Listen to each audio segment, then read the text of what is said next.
Hello and welcome to the episode of Taylor Talks Comics. I just got back from the library, so I have a library haul to show off.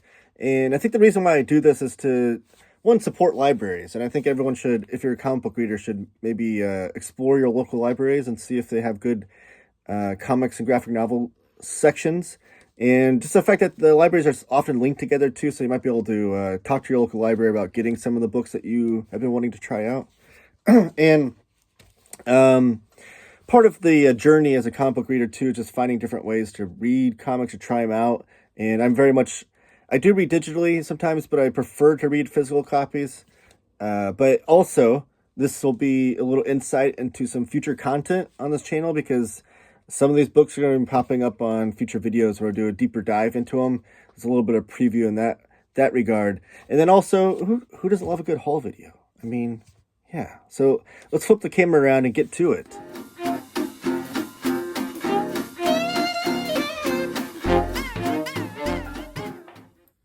All right, so we got the camera flipped around, and we're going to show off this haul. First, subscribe if you haven't already. I have just hit 2,000 subscribers. Thank you, everybody, for subscribing that's already subscribed. I can't thank you guys enough. It's been amazing to see, and I love the support. This channel has been something I've been really working hard on for the last few years, so it's great to hit that number. But now I'm on the road to 3,000, so if you have not subscribed already, please do that to help me out. And then also good ways to help the channel: give the video a thumbs up and comment down below. That kind of engagement helps YouTube know that people are care about this content, and it puts it in front of the eyes of other people that might not know this channel exists. All right, so like I said, I went to 2 different libraries, and one of the libraries I went to is my local one, and I found out they have a system where you can order books, kind of like they're linked to all the other libraries across the state, and if you just put in a hold for a book, they'll send it to the local library and you just pick it up there. And then the other one's a library that I found that's kind of close to me that I've been going to, that has a great selection of new stuff. So I'll show this off first. So I think on my last library haul video, I talked about how when I walked into this library, right away I saw Dwellings by Oni Press, Jay Stevens' awesome horror comic. And right away when I saw that on the shelf, I was like, this is the place I need to be. This place has good stuff. Well, I walked into that same library this time and found 3 of the books that I picked up right there on the new shelf, like the section where they have like new graphic novels. And I scooped them up right away. So that library is awesome. But this is one of them. And the reason why I like this library so much is that they have stuff from smaller publishers. So this is Living the Line, which I think is an imprint on Living the Line. What do they call it? Smudge. So Living the Line is Carson Grubal and son of a gun, I always forget. I know Carson Grubal's name. I always forget the other guy. I wonder if I can find it on here. Sean Michael Robinson. There we go. So Sean Michael Robinson and Carson Grubal have a YouTube channel called Living the Line, and they also are a publisher, and they've been publishing some stuff over the years. I think they have like, I don't know, they might be in the double digits of releases, but they're kind of like a boutique artsy kind of publisher, which I love. You think of like Fantagraphics, Drawn and Quarterly, Floating World, those kinds of things. And they have like a limited release though, so it's kind of like having like a really cool like punk rock label back in the day, where like, if you see that label, it's gonna be good stuff because they curate things that are only the best stuff. So anyways, this is Her Frankenstein by Kawashima Norikazu. This is so they're now publishing manga, and this is their first release called Her Frankenstein, which I think this is a one and done. It doesn't have a volume number on it that I can see. It does. This is covered up on the bottom of the spine because it is a library book, but I think it's one and done. Yeah. So this is a horror manga, and it says, dare to read the psycho horror classic that manga master Ito Junji called a frightening but moving story about an unfortunate individual who, lost in search of its true self, finds his own annihilation instead. So you'll see a lot of horror titles in this haul, and that's because I'm working on a little bit of something for October. I'm trying to work ahead of the game here. But this is, I think it's for 1986, so it is classic manga, which I do tend to lean towards classic manga in my manga tastes. I just like the art style and the storytelling methods of back then. But, so I don't know anything about this besides the fact that it's horror manga, and it obviously has Frankenstein in it. And that it's from Living the Line through their smudge imprint. I do love the numbering. I just noticed that. The page numbering is, it's almost like typeset, where it's like not always directly on the page, and you can tell it's a very conscious decision. Unless my eyes are just messed up, I don't know. But it's pretty cool. So the book design looks really cool. Oh, there's even articles in the back, that's great. So the essays turn the back, okay. So this is a smudge imprint. Hold it! For the essays, turn the book back to and read left to right. Okay, so obviously like a manga, it's right to left, but then in the back when you get to the essays and stuff, it's all right to, or it's all left. Sorry, the manga itself is right to left. When you get to the essays, they're left to right. It's awesome they have historical content. I talk about this all the time in my videos, especially when you have a classic comic that doesn't have, that's not a lot of notoriety. Like if you're reading like a Amazing Spider-Man or something with Ditko and Stanley, there's a bajillion ways to find out the history of that. But when it's more like in depth, it's a more like rare historical comic or manga, it's cool to have the context of some history and essays. So that's really cool that they included that. I always love to dive into those things.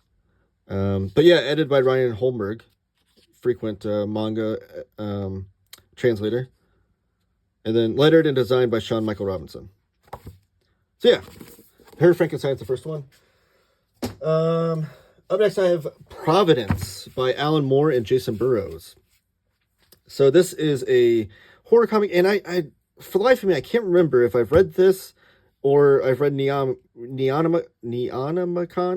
I can't say that word. But they both are like in the same continuity of this like Lovecraftian story that Alan Moore and Jacen Burrows were telling. And it's so long ago that I can't remember. Regardless, I have Neonomicon.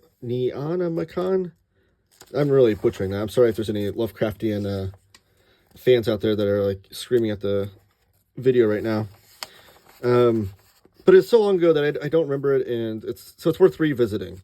It's one of the more under talked about Alan Moore stories, and Alan Moore has always been a huge fan of Lovecraft. You can tell that in most of his comics, even like, I mean, the ending of Watchmen is probably the most famous example. There are a bunch of text pages in here, which is a not uncommon for an Alan Moore comic. But I will say when it gets to these, I guess it's not even cursive, but it's like this fake handwritten stuff. I'm not so in love with that. But it does look like it's supposed to be letters. Yes, there's always like paraphernalia and stuff in here that Alan Moore always adds into his comics. But yeah, I'm excited to dive into this and remember if this is the one I read or the other one. But regardless, like I said, I have the other one coming, so there'll be future videos on both of these. But this is Avatar Press, kind of a rare, more not talked about enough Alan Moore comic. Back to Living the Line, I have Moonray by Brandon Graham. Pull this up here. And Xurxo G. Panalta. This is book 1 of Moonray. There's been 2 books released so far. And this has been a comic that I've been wanting to pick up anyways. Brandon Graham's one of those creators that is I'm going to say he's a blind buy for him. I usually buy anything Brandon Graham does. But, sorry, the camera's the angle's messing me up. I just haven't got around to buying this yet, so I found it at the library, and I figured I'd pick it up and read it, and I'll probably end up buying this and buying Volume 2 eventually. But this is probably I'd say the biggest release for Living the Line, as far as, like, having I don't know, I guess they had Dave Sim with the first release. Regardless, Brandon Graham's a huge name, and I'm a huge fan of his. You got blurbs on the back here from Mike Allred to Gerhard of Cerebus fame, J.H. Williams, and then Carson Gruball himself. So this is supposed to be like his big sci-fi opera, the big epic from Brandon Graham, which I cannot wait to dive into this. I do love that the in papers are different, though. Very psychedelic. And this is called Mother's Skin for book 1, which I don't know how many books there's going to be for this series. Like I said, I know there's 2 volumes, and I think at least a 3rd on the way. But I love Brandon Graham's artwork in his storytelling. He has a very Mobius influenced, for sure, but it's almost like Mobius through the filter of like a kind of a punk rock lens, because he adds so many different things that like Mobius wouldn't do in his artwork, like that lettering right there. And so it's definitely like, you could tell it's a Brandon Graham thing, but I love the deadline he uses, like a Mobius. Yeah, I can't wait to dive into this. I don't know anything about this book and what it's about, so I'm excited, and I kind of want to keep it that way. I kind of want to go in blind. I love this too. There's a totally different coloring technique there. Yeah, so I'm excited to dive into this. This is Brandon Graham's Moonray, and I will definitely be doing a separate video on this whenever I get a chance to sit down with it. I have... Is that... Okay, yeah, 2 more books. No, 3. Oh, 2. Sorry, I have more than 2 books. Let's do this one.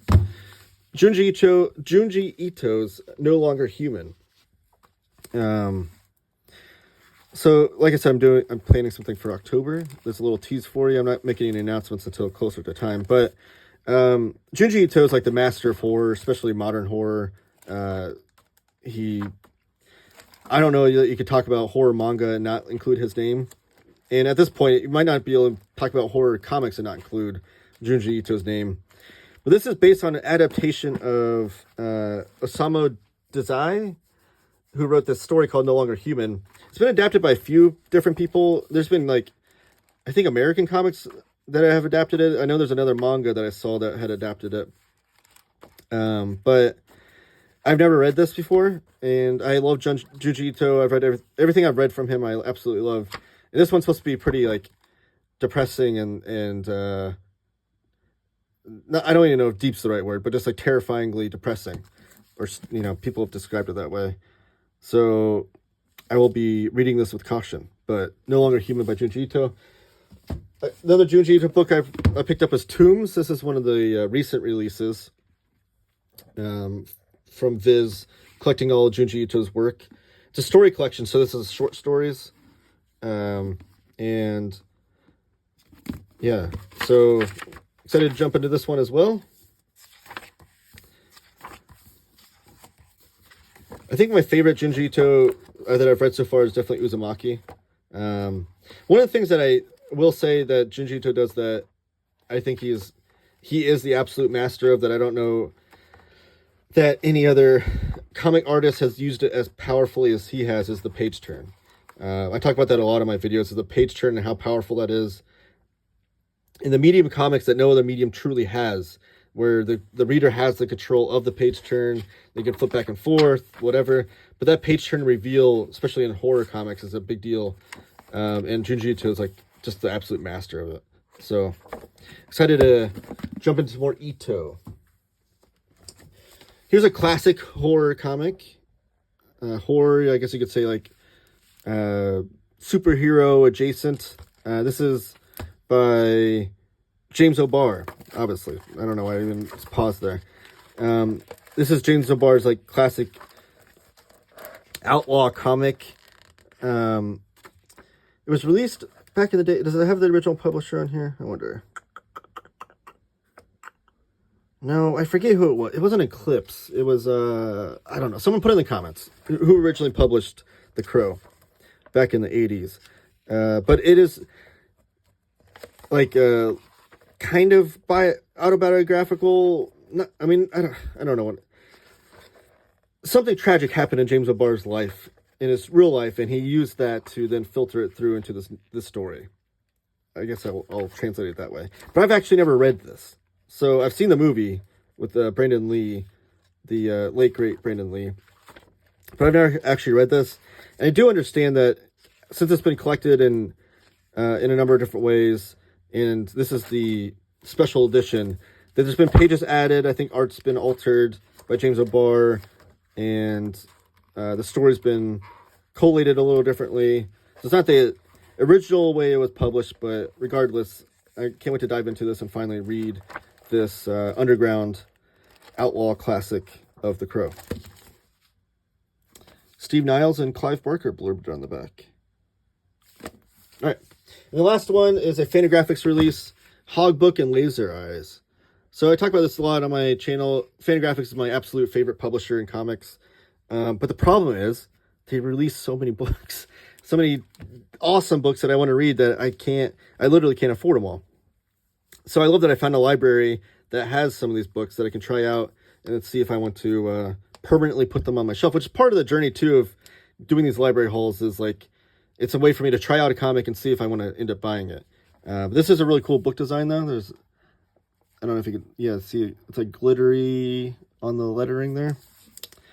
Fantagraphics only has great book design, though. I do want to know who the book designer on this was. The in papers are great, too. Let me see if I can... Oh, no. Trying to find the indicia. Oh, here it is. Oh, Justin Allen Spencer. Yeah, he's a frequent designer for Fantagraphics.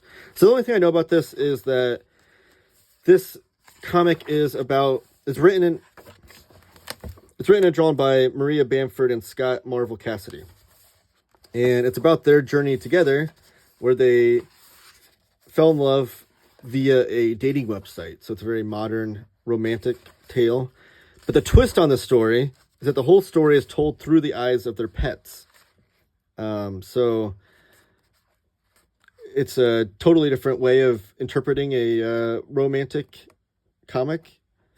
So definitely stoked to try this out and read this and see if it's good stuff. I think Marie and Scott either had a book released for Fantagraphics before this, or they have one coming out after this. But regardless, Hogbook and Lazer Eyes, The Crow, Tombs by Junji Ito, No Longer Human, also by Junji Ito, Moonray by Living the Line. It's Brandon Graham and Xurxo G. Panalta.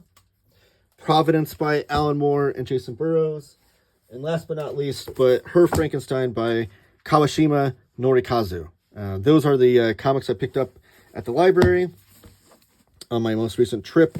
Thank you guys for watching. I do appreciate the viewership, and also ask that you subscribe if you haven't already, and share this video with all of your comic book loving friends.